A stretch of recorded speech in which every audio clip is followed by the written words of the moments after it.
Hello and welcome back to another episode of Abbey the Podcast Lady. I always love when I get to have a guest on, and today we have our new friend Sandra joining us. Hello, Sandra. Hello, Abby. It's so great to see you. Thanks for having me on. And it's super exciting. Before we started really rolling with the podcast, she's actually coming to us from New York City today, which is super exciting and exotic for people in my neck of the woods. We think we're fancy because we have 2 targets. That's about it. So Sandra, if you could just give us like a 10,000-foot overview of who you are and what you do. I was going through your link tree and there's so many cool things that you do. So if you could just kind of like rattle a few of them off, that'd be great. Oh, my goodness. Thank you, Abby. Well, I popped out of the womb singing, dancing, and acting, and that has gone on to be my very first and still going career. But I was also the kid in the corner that had the antenna that could really read the energy of the room, who was profoundly interested in all things spiritual or metaphysical. I mean, I had a fascination with cemeteries. As a little kid, I was always asking, who am I? Why am I here? I was asking those questions. So I pursued acting, have had and still continue to have a nice career. I've also done a lot of voiceover work. And in my mid-40s, the spiritual journey and inquiry that I was constantly involved with really cracked open. And I went into seminary. I started life coaching because that was a new thing back then. And in fact, I learned about it when I was on tour in the national tour of Cinderella with Eartha Kitt. Anyway, the woman who played the prince's mother, the queen, she was life coaching and she suggested that I look into it. She thought I would be good at it. And around this time, I was really connecting with my service mentality, wanting to be in service to others. So I got some clients and started getting credentials, etc. And then I saw the word interfaith on someone's website and this light bulb went off. And so I instantly started looking for interfaith seminaries in New York City, and there were 2 at the time. And within a couple of weeks, I had been interviewed and enrolled. And so I went through seminary. I was ordained after a 2-year seminary journey, then took another 2-year seminary journey to become a spiritual counselor, certified, and going along doing both ministry. And I created a company called Sacred Stages that combined my performing background with my ministry, created a one-woman show, The Edge of Every Day, that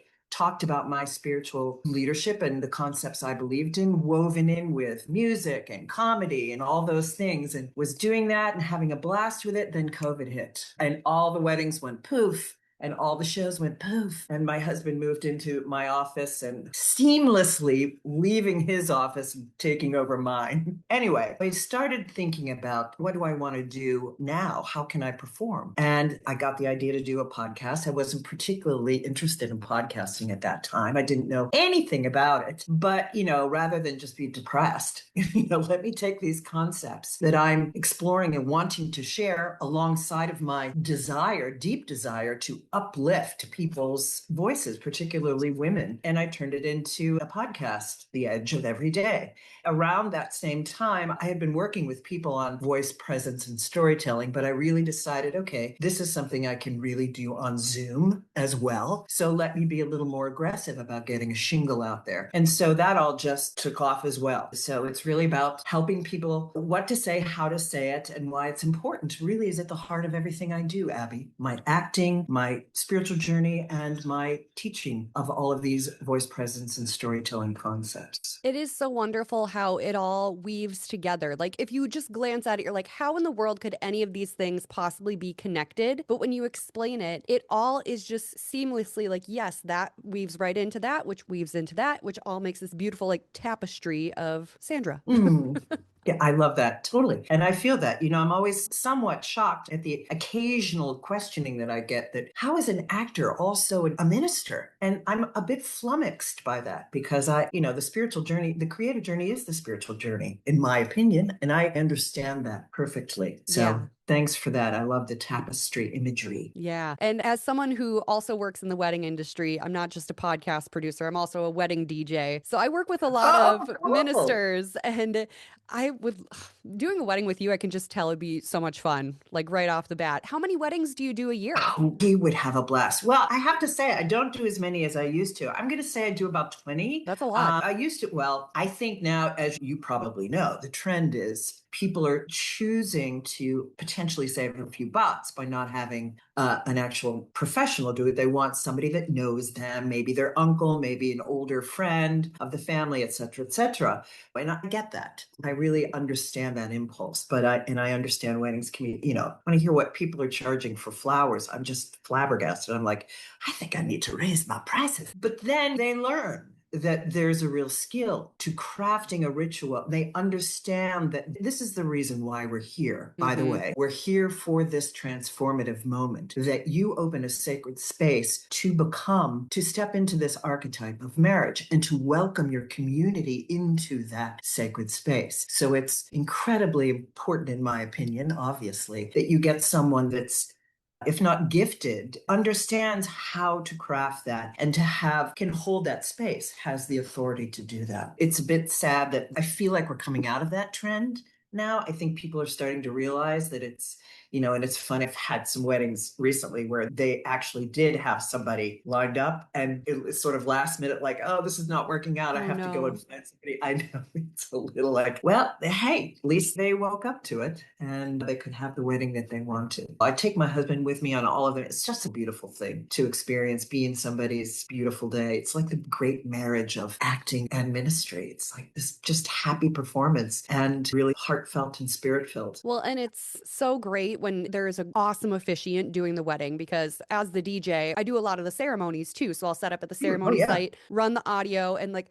I can tell when it's a true professional coming in because they're like, okay, where's my microphone? Let's do a mic check. And I'm like, oh, usually I'm the one asking for you to do this. This is so nice. They're like running it for me. I'm like, this is fabulous. Totally. I had to wear, which of course I can't think of, the one that clips on your butt. Yeah, it goes down in the back. I used to bring a fanny pack for a little mic pack, but I stopped doing that because most weddings don't use that. But the poor guy, he comes up to me and he was like, I'm going to need to put this on you. I said, listen, I've been wearing these my entire life before you were born, and I don't have the correct undergarments, so I'm going to have to do this myself.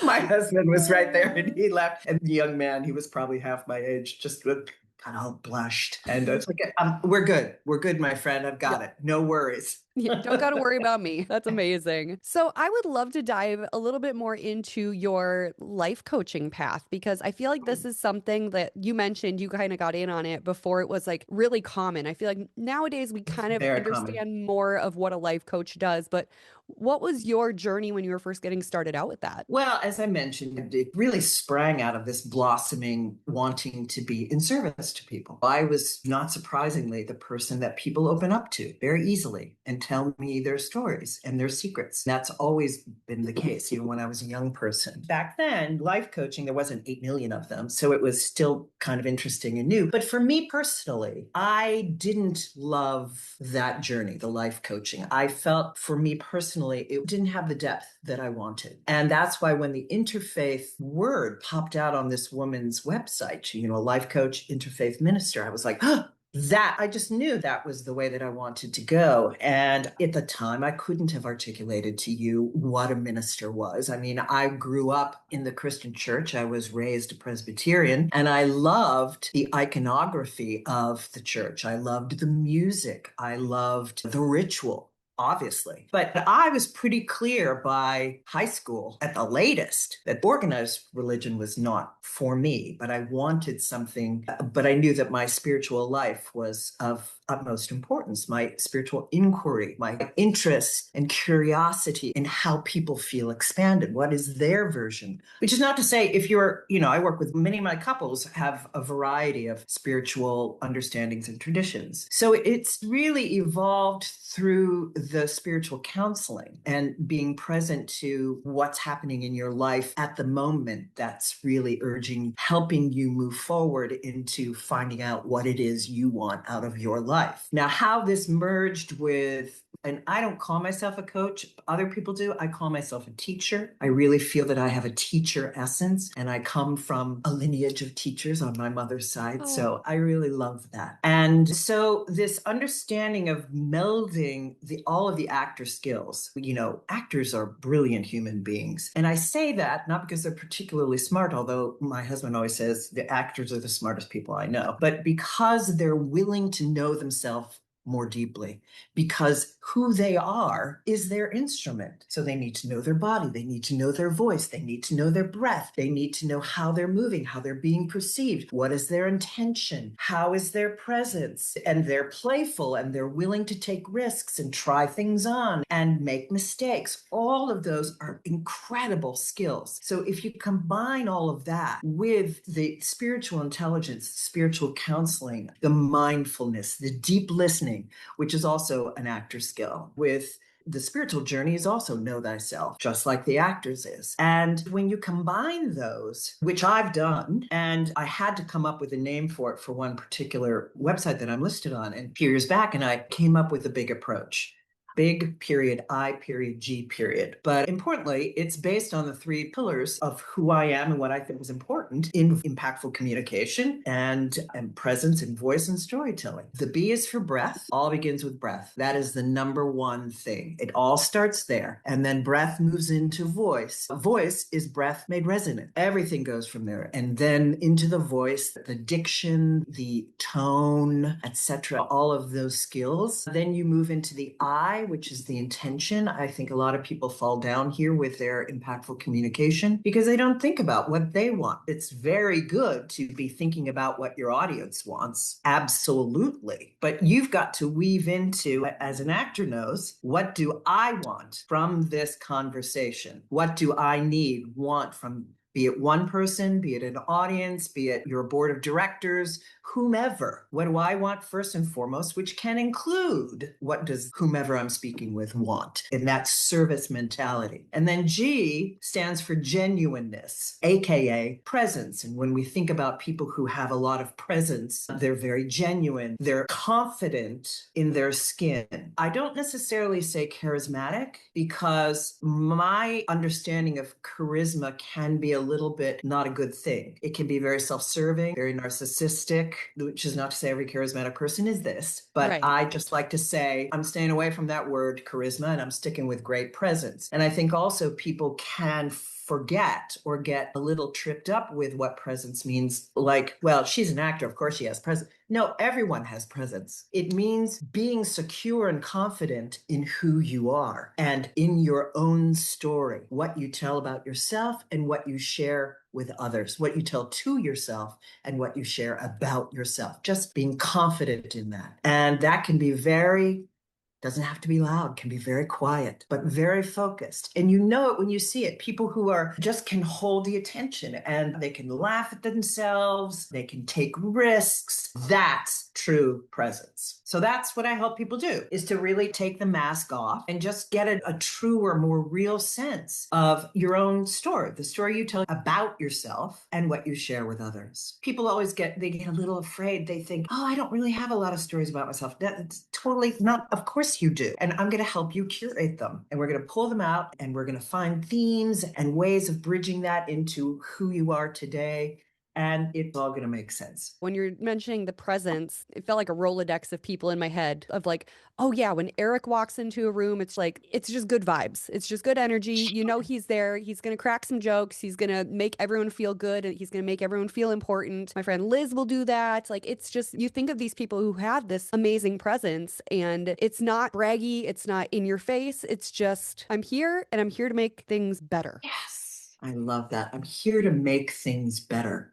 I'm here to uplift myself and you all. That's so great. So how are you working with people? Is it like a online video kind of thing? Is it one-on-one Zoom calls? Like, what's kind of the actual physical process of working on this kind of stuff? My most recent place where I'm doing it, which I'm totally loving, and this is going to be my call to action, too, is a place, Magic Thread Media. It is a new network that was started in December of 2025 by a woman named Amy Lynn Lynn Durham, who herself has a top 2% podcast called Create Magic at Work. Now, I am a teacher on her Create Magic at Work website, but this new network where I've moved my podcast, Hello, which has been a fantastic move, Magic Thread Media, she's curating voices that are in alignment with her message.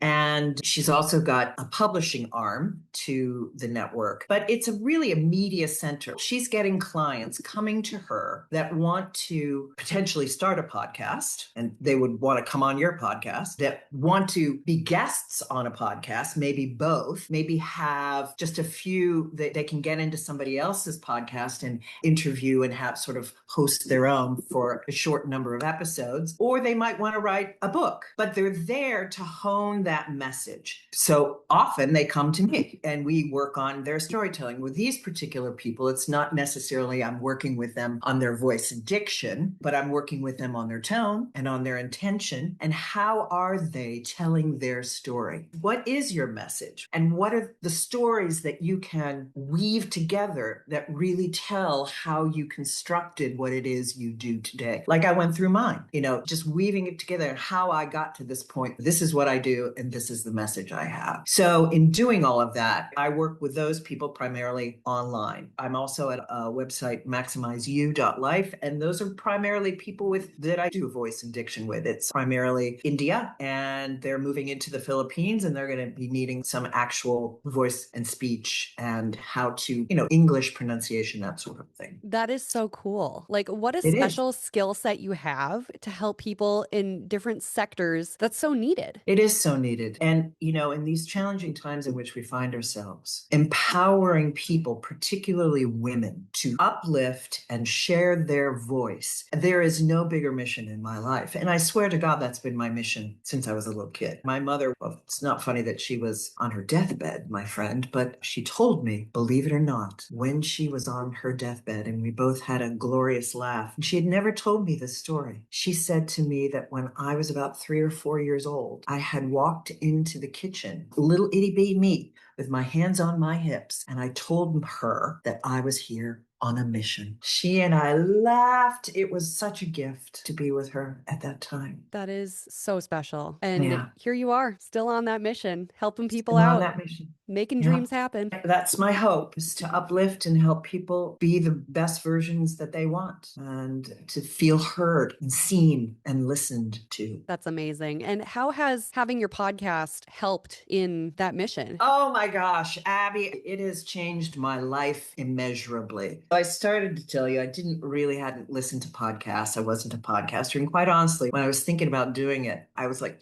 we need everyone was doing it in COVID. And I was like, we need another podcaster, like we need a hole in the head. And my girlfriends, they were so helpful to me. Listen, you've got a perspective that people need to hear about. And if 5 people listen, that's enough. If 500 people, that's okay, whatever. And I personally needed to uplift my own voice, and not a character voice, my own voice, my own point of view, which was what the Edge of Everyday solo show was all about, was stepping forward with my own words. And so that was extraordinary for me. And the storytelling that I get to do on the podcast and sharing the storytelling and the importance of storytelling. But I've got great guests that are wonderful at storytelling, a variety of storytelling. So that's been good for me. It's only been recently that I've really honed it to talk a lot about voice and speech and storytelling, and that I do that, and putting commercials into and really reminding people that I do this, and,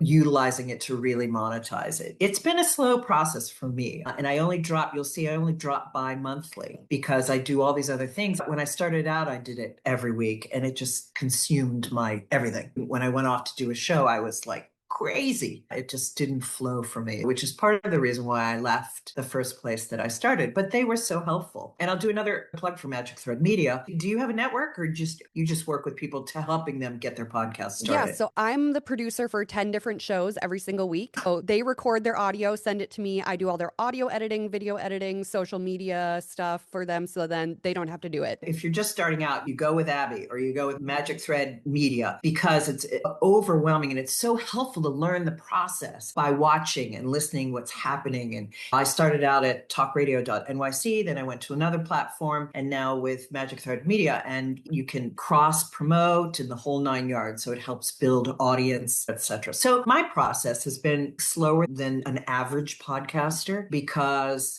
first of all, I didn't have a huge niche. My audience, I have a lot of different voices on there. It's not a spiritual show per se, but I look through the lens of as a spiritual being. So the way I talk about everything and how I frame questions and the willingness to go deep is all through that lens. But it's a variety of voices. So I have to pull out the storytelling and highlight that to bring it back to the voice presence and storytelling teaching. Yeah. Like I said, I've been binging your show lately. The one you just Oh. did on past life regression.